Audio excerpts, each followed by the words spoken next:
Good morning all. ഞാൻ Ramakrishnan TB, SEBI registered research അനലിസ്റ്റാണ്. ഈ ഓഡിയോ കേട്ടതിന് ശേഷം ഡിസ്ക്ലെയിമർ കൂടി വായിച്ചു നോക്കണമെന്ന് താല്പര്യപ്പെടുന്നു. ഇന്ന് നമ്മൾ എക്സ്പെക്റ്റ് ചെയ്യുന്നത് ഒരു മ്യൂട്ടഡ് ഓപ്പണിംഗ് ആണ്. വ്യാഴാഴ്ചയിലത്തെ ക്ലോസിംഗ് പ്രൈസും അതുപോലെ തന്നെ വെള്ളിയാഴ്ച നിഫ്റ്റി ക്ലോസ് ചെയ്ത പ്രൈസായിട്ട് വെച്ച് നോക്കുമ്പോൾ മൈനർ ലോസ് മാത്രമേ ഉള്ളൂ ഇന്ന് മോർണിംഗിൽ നമ്മൾ എക്സ്പെക്റ്റ് ചെയ്യുന്നത്. ഏഷ്യയിൽ മറ്റു മാർക്കറ്റുകളുടെ സിറ്റുവേഷൻ നോക്കുകയാണെങ്കിൽ ചൈനീസ് ഹോങ്കോങ് മാർക്കറ്റുകൾക്ക് ഇന്ന് അവധിയാണ്. ജപ്പാനും സൗത്ത് കൊറിയയും ഓപ്പൺ ആണ്, ബെറ്റർ ആയിട്ടാണ് ട്രേഡ് ചെയ്യുന്നത്. അതേസമയം കഴിഞ്ഞ ആഴ്ചയിൽ വീക്ക് നോക്കുകയാണെങ്കിൽ അമേരിക്കൻ യൂറോപ്യൻ മാർക്കറ്റുകൾ ബെറ്റർ ആയിരുന്നു. ഒപ്പം ഏഷ്യൻ മാർക്കറ്റുകൾ വീക്ക് ടു വീക്ക് നോക്കുകയാണെങ്കിൽ മെജോറിറ്റി മാർക്കറ്റുകളും വീക്കായിരുന്നു. കമ്മോഡിറ്റിയുടെ കാര്യം നോക്കുകയാണെങ്കിൽ ഓൾമോസ്റ്റ് എല്ലാ കമ്മോഡിറ്റികളും ഒരു വോളാറ്റൈൽ മോഡിലായിരുന്നു. ഇന്ന് മോർണിംഗിൽ ഗോൾഡ് ട്രേഡ് ചെയ്യുന്നത് $4,652 പെർ ഔൺസിനാണ്. അറൗണ്ട് $20 താഴെയാണ് ഇന്ന് മോർണിംഗിൽ. അതോടൊപ്പം തന്നെ സിൽവർ ട്രേഡ് ചെയ്യുന്ന ഓൾമോസ്റ്റ് ഫ്ലാറ്റ് ലെവലാണ്, $72.53 പെർ ഔൺസിനാണ്. ഒപ്പം ബ്രെൻഡ് ക്രൂഡ് ഓയിലിൻ്റെ കാര്യം നോക്കുകയാണെങ്കിൽ $111 പെർ ബാരലിനാണ് മോർണിംഗിൽ ട്രേഡ് ചെയ്യുന്നത്. സ്ലൈറ്റ്ലി ബെറ്റർ ആയിട്ടാണ് ബ്രെൻഡ് ക്രൂഡ് ഓയിൽ ട്രേഡ് ചെയ്യുന്നത്. മറ്റ് കമ്മോഡിറ്റികളെല്ലാം തന്നെ ഓൾമോസ്റ്റ് ഫ്ലാറ്റ് ലെവലാണ്. ഇന്നത്തെ മേജർ ന്യൂസ് ഫ്ലോസ് നോക്കുകയാണെങ്കിൽ ധാരാളം ഓർഡർ ബാഗിങ് ന്യൂസുകളൊക്കെ ഉണ്ട്. ഇന്ത്യയിലെ കമ്പനികളെ സംബന്ധിച്ച് നോക്കുകയാണെങ്കിൽ GR ഇൻഫ്രാസ്ട്രക്ചർ 1898 കോടി രൂപ ഓർഡർ ബാഗ് ചെയ്തിട്ടുണ്ട്. RVNL 242 കോടി രൂപ ഓർഡർ സൗത്ത് സെൻട്രൽ റെയിൽവേയിൽ നിന്ന് ബാഗ് ചെയ്തിട്ടുണ്ട്. റീസെൻ്റ് ആയിട്ട് ലിസ്റ്റ് ചെയ്തിട്ടുള്ള സെഡ്മാക് മെക്കാട്രോണിക്സിൻ്റെ സെയിൽസ് 65% ഇൻക്രീസാണ് രേഖപ്പെടുത്തിയിട്ടുള്ളത് ഇയർ ടു ഇയർ നോക്കുകയാണെങ്കിൽ. അതോടൊപ്പം തന്നെ പ്രൊമോട്ടേഴ്സ് ബൈ ചെയ്തിട്ടുള്ള സ്റ്റോക്കുകൾ നോക്കുകയാണെങ്കിൽ ബജാജ് ഫൈനാൻസ് ആണ് പ്രൊമോട്ടേഴ്സ് ബൈ ചെയ്തിട്ടുള്ള സ്റ്റോക്ക്. ഒപ്പം പ്ലെഡ്ജിങ് നടത്തിയിട്ടുണ്ട് പല കമ്പനികളും. എംബസി ഡെവലപ്മെൻറ്റ്സ് 10.8 കോടി ഷെയർസ് പ്ലെഡ്ജിങ് നടത്തിയിട്ടുണ്ട്. RBL ബാങ്കിലെ എമിറേറ്റ്സ് NBD ബാങ്കിന് 74% സ്റ്റേക്ക് ഇൻക്രീസ് ചെയ്യാനുള്ള അപ്രൂവൽ RBIയുടെ ഭാഗത്ത് നിന്ന് കിട്ടിയിട്ടുണ്ട്. പോസിറ്റീവാണ്.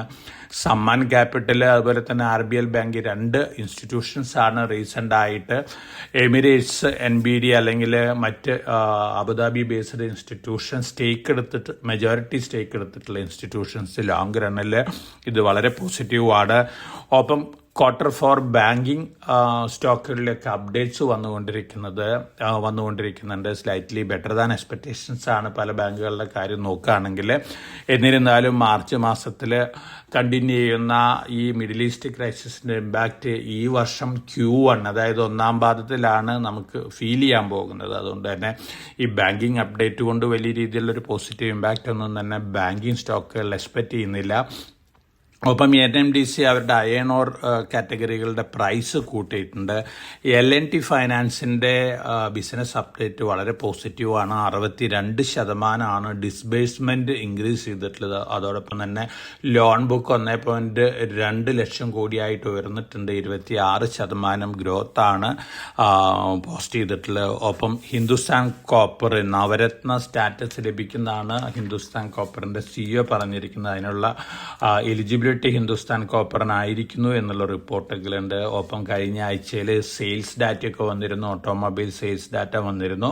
ഔട്ട്സ്റ്റാൻഡിങ് സെയിൽസ് ഡാറ്റ പുറത്തുവിട്ടിട്ടുള്ള കമ്പനികളുടെ ലിസ്റ്റ് നോക്കുകയാണെങ്കിൽ ഫോഴ്സ് മോട്ടോഴ്സ്, അതുപോലെ തന്നെ Eicher Motors, M&M Tata motor commercial vehicles, അതോടൊപ്പം തന്നെ ഹീറോ മോട്ടോ കോർപ്പ്, ഒപ്പം ബജാജ് ഓട്ടോ നല്ല സെയിൽസ് ഡാറ്റയാണ് പുറത്തു വിട്ടിരിക്കുന്നത്. അതിൻ്റെ ഇമ്പാക്റ്റ് കഴിഞ്ഞ ആഴ്ചയിൽ ഈ റിലീസ് ചെയ്ത ദിവസങ്ങളിൽ അതിൻ്റെ പോസിറ്റീവ് ഇമ്പാക്റ്റ് ഒക്കെ ഉണ്ടാക്കി കാണും. എന്നിരുന്നാലും പൊതുവെ നോക്കുകയാണെങ്കിൽ ഓട്ടോ സെയിൽസ് വരെ Q4 പോസിറ്റീവാണ്. പക്ഷേ Q1 അതായത് ഈ ധനകാര്യ വർഷം Q1 നമ്മൾ പ്രതീക്ഷിച്ച രീതിയിലുള്ള ഓട്ടോ സെയിൽസ് ഉണ്ടാവും എന്നുള്ള കാര്യം കാത്തിരുന്ന് കാണണം. മിഡിൽ ഈസ്റ്റ് ക്രൈസിസ് ആണ് ഇതിന് പ്രധാനപ്പെട്ട കാരണം.